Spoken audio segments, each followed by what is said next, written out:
Hey, I hope you guys are doing good today. We are watching some Z Frank today. I finally have made it to part of my list where we have some Z Frank going on here. So thank you for suggesting Z Frank because I really have been enjoying his channel. So today we are going to be watching fish that suck. I think this is going to be interesting. I'm assuming it's going to be fish that use suction to eat or do things, maybe not that they suck like they're bad. But either way, I am excited. If you do get a chance, I'd appreciate if you could leave a like and subscribe. It'll help me out a bunch. And I have Z Frank's video linked in my description below, so be sure to go and like and subscribe to him, watch his videos, all that good stuff. But all right, let's see about these sucky fish.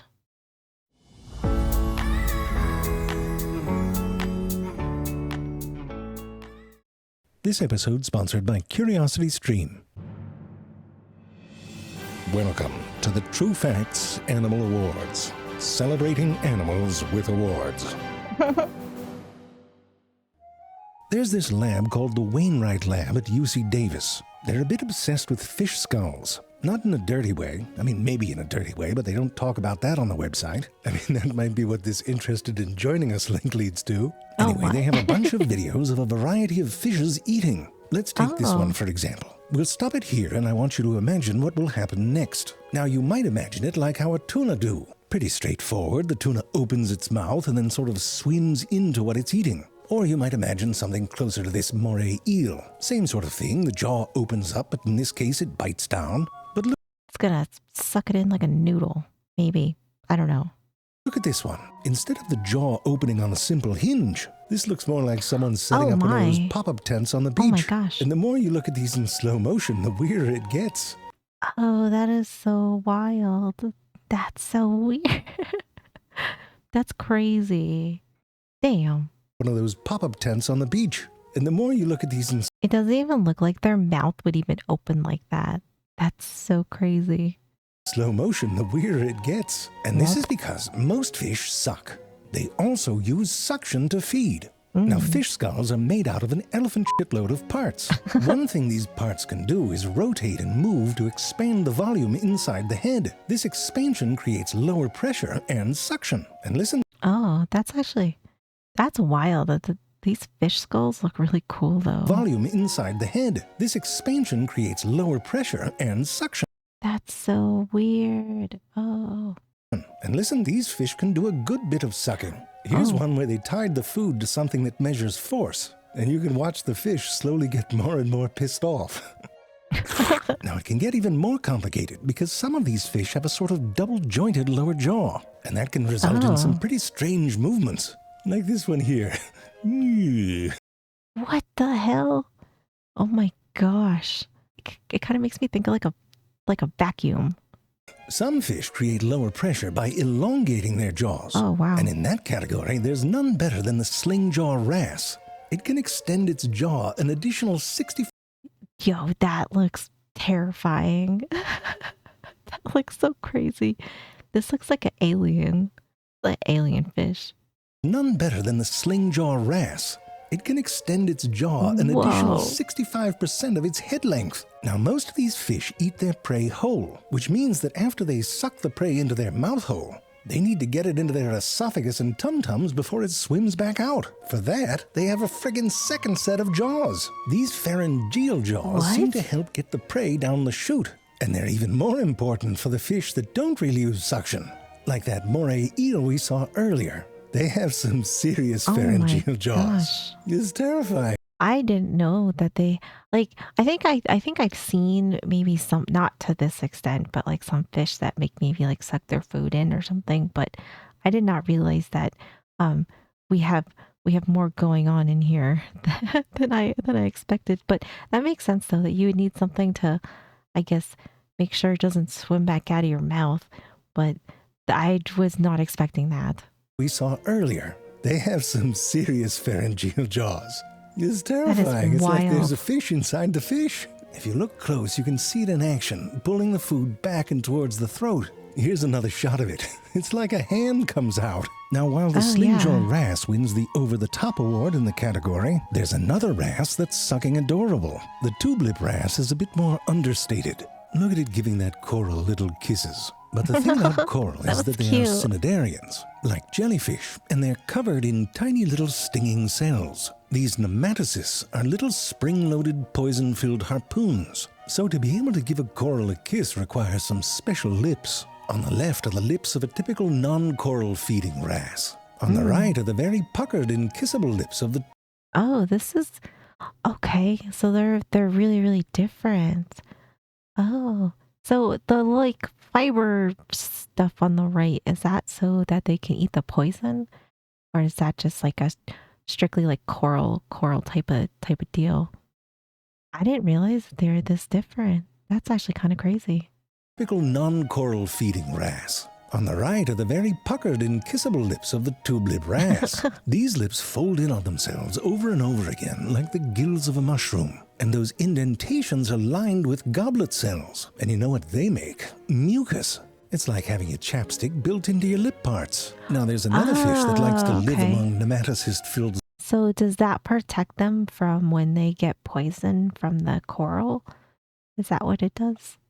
chapstick built into your lip parts. Now there's another fish that likes to live among nematocyst-filled stinging tentacles, the clownfish, and guess what? They're covered in mucus. That's right, in real life, little Nemo was a snot boy. In both these cases, the mucus seems to protect the fish from those stinging cells. But in the case of the tube-lip wrasse, those puckery lips and the mucus allow the fish to create a tight seal on the coral, so it can suck. And you know what it's after? It seems to like to eat the mucus that coral make. This is a very special corner of underwater pornography.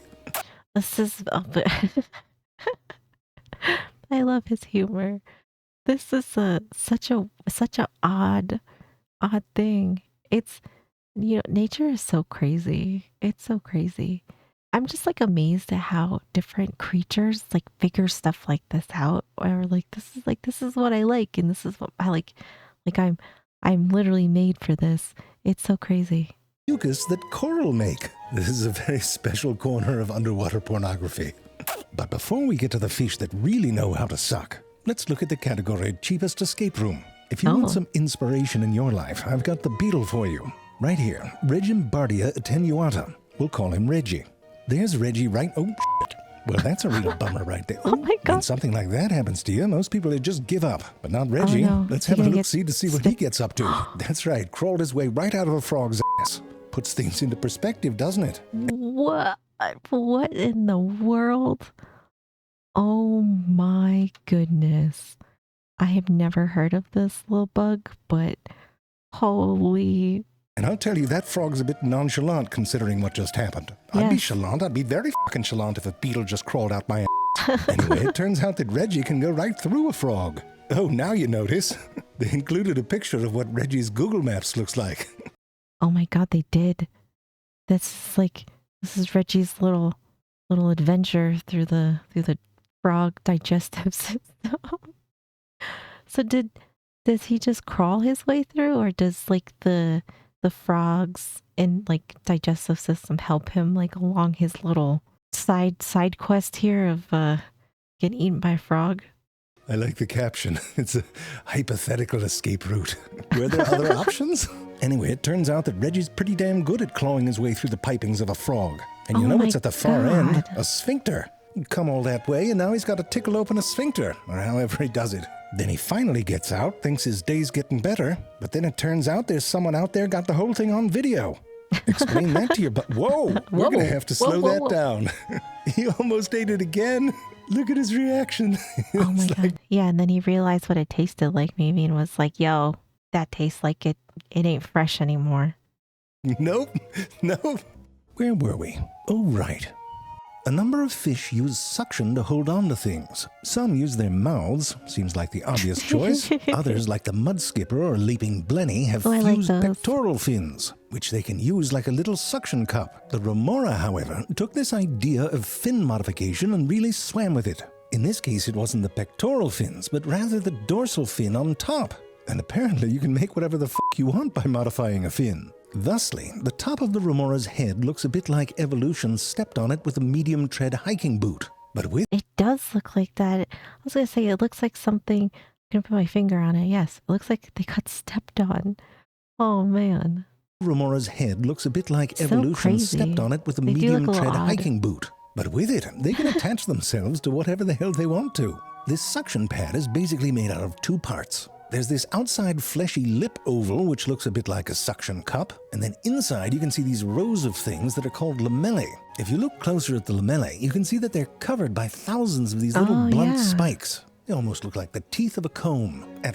Wait, so when they suction themselves to something, but it's on the top of their head, how does this work?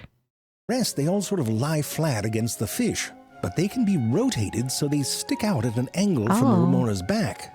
Watch as this remora attaches to the glass. You can see those thousands of spikes angling and making contact with the surface. All of this keeps the remora from sliding as oncoming water pushes it backwards. Also, is that how they can like hitchhike themselves and just travel? They can just get a free ride. Of course, if they want to slide, they can just pull back those little spikes.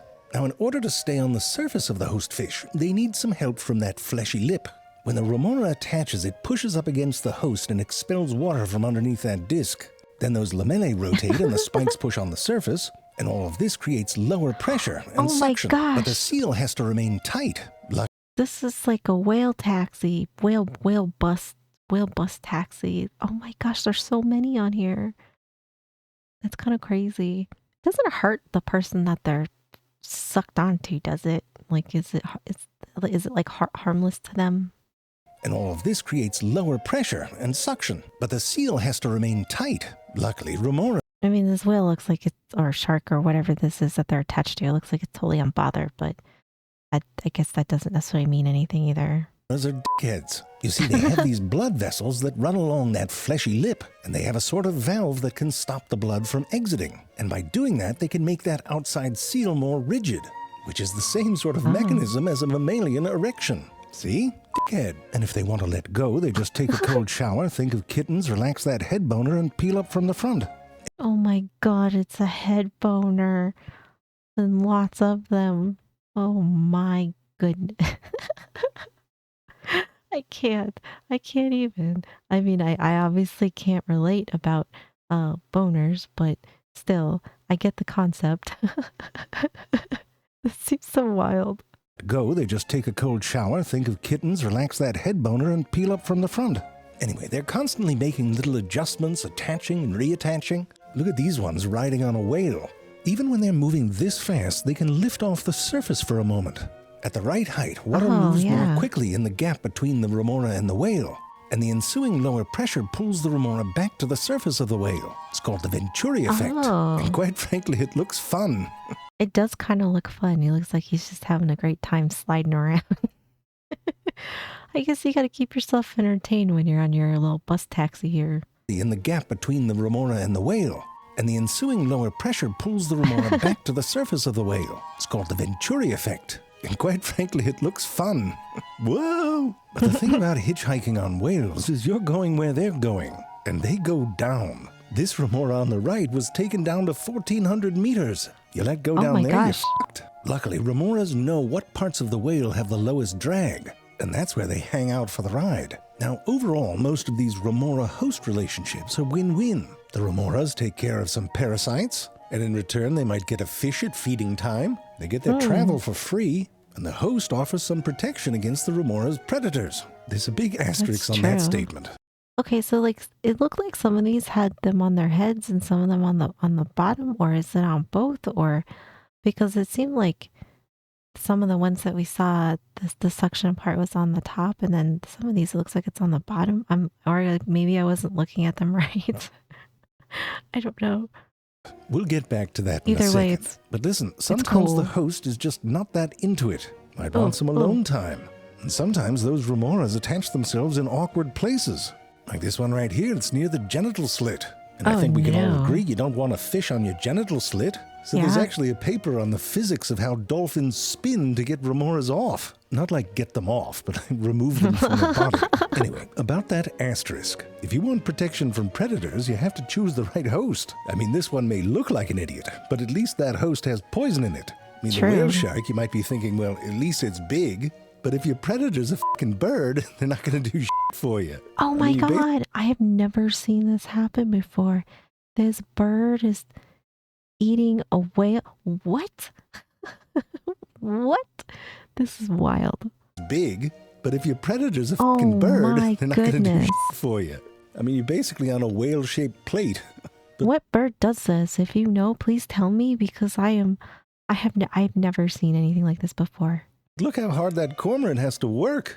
And that is why the remora wins, the fish that sucks the most. Finally, we have the category. Oh wait, it was eating the fish off of it? Oh yeah, okay, it's eating the fish. But regardless, what is this bird that dives like this? What is this? My brain is so confused at the moment. It's like, what the hell? The fish that sucks the What most. are you doing in here? Finally, we have the category, how to get your hole stuffed. Oh, stop it. This right here is an Egyptian vulture. It's quite a striking bird, isn't it? With the white my. feathers and the face that has holes in it. Once in a while, these vultures, both males and females, like to get gussied up a bit. What they do is they find a mud puddle and get all intimate with it. Look at that, right up in there. And this mud stains their front feathers red. It's thought that what they're doing is basically changing their looks by applying a cosmetic. Maybe as a status symbol or something to do with mating. And these birds aren't alone. The Japanese crested ibis does something similar. Normally they're quite white, with a touch of a pinkish hue. But during mating season, many of their feathers turn to a gray. In this case, it's not a mud bath. My God, this thing looks crazy. It looks cool, but it also kind of looks like a ball sack, I'm not gonna lie. Like a ball sack with a beak, but it's still cool. It's still cool. But during mating season, many of their feathers turn to a gray. In this case, it's not a mud bath. They actually secrete a tar-like substance from their face parts, and then they smear it all over the rest of themselves. Oh, wow. And you make your own cosmetics, like using what comes out your pimples for moisturizer. Now, I know what you're going to say about the greater flamingo. That pink comes from what they eat. And it does. The shellfish they eat have carotenoids in them. And when ingested, those are incorporated into their feathers. But there's a problem. The sun bleaches those feathers. And you don't want that. You don't want to be the pale flamingo during mating season. Luckily, like most birds, they're equipped with this little nipply thing back near the base of their tail. It's called a uropygeal gland, and it secretes an oil. And you've seen birds use it when they preen. Rub their beak on their little oily nipple and spread it around to get their feathers right. Well, in the greater flamingo, that oil also contains carotenoids. So during mating season, flamingos use it like a rouge. That's really interesting. I like flamingos. I think they look so cool.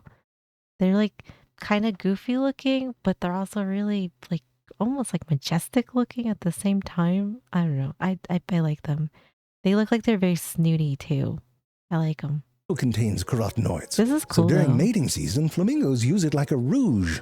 Touch up those faded feathers and stay sexy. Just a quick note, remember that vulture that takes the mud baths? Well, its beak is yellow, also because of carotenoids. But unlike the flamingo, who gets it from a raw bar, the vultures get their carotenoids by eating ungulate shit. Anyway, spotless starlings are next level with the makeup, and they start at quite a young age. You see, when the mother starling comes back to the nest with a fat worm, this is what she sees. It's a little disturbing, actually. The mother has to figure out which hole to drop it in, and ideally chooses the ones that have the best chance at survival. Alright, so here's what happens when mommy's away. You can see the babies are preening themselves, almost before they have anything to preen. But look at this, see that tube? It's filled with what a science hippie collected out of the baby's uropygeal gland. And if you cotton swab around the baby's mouth, guess what comes off? Yellow lipstick. And what's more, the shade of the lipstick seems to correspond to the baby's health. It's amazing how much we can figure out just by doing small things like this. That's crazy. Yeah, because they don't look like they got a whole lot to preen for themselves. But I guess you got to start them early, right? You know, just get them prepared for life. And this is one of these life things that you got to know. Stick. And what's more, the shade of the lipstick seems to correspond to the baby's health, which gives the mummy bird a clue on which hole to stuff. See, stuffing holes isn't always dirty. What's that, Jerry? You want to see the what? No, Jerry, it's asterisk, not asterix. Well, I'm sorry you're disappointed. No, I don't want to see... What is that, a roll of quarters? Okay. Oh, you swallowed them individually? But then how'd you get them in the roll, Jerry? Well, that is a trick, isn't it? Asterix. I really enjoyed this one. Great job from Z Frank as always. Very interesting about the fish and them sucking to hold on to, to other wild, other creatures to travel. It's just, that's so wild. And then we ended with birds and I feel like, I know some things about birds now because we have watched quite a few bird videos, but at the same time, it's like, I feel like there's so much I don't know because like I didn't know anything about this. It's so wild. So great video. Be sure to go and like and subscribe to Z Frank. He does great work. But that's going to do it for me, guys. Thanks for hanging out, and I will see you in the next one.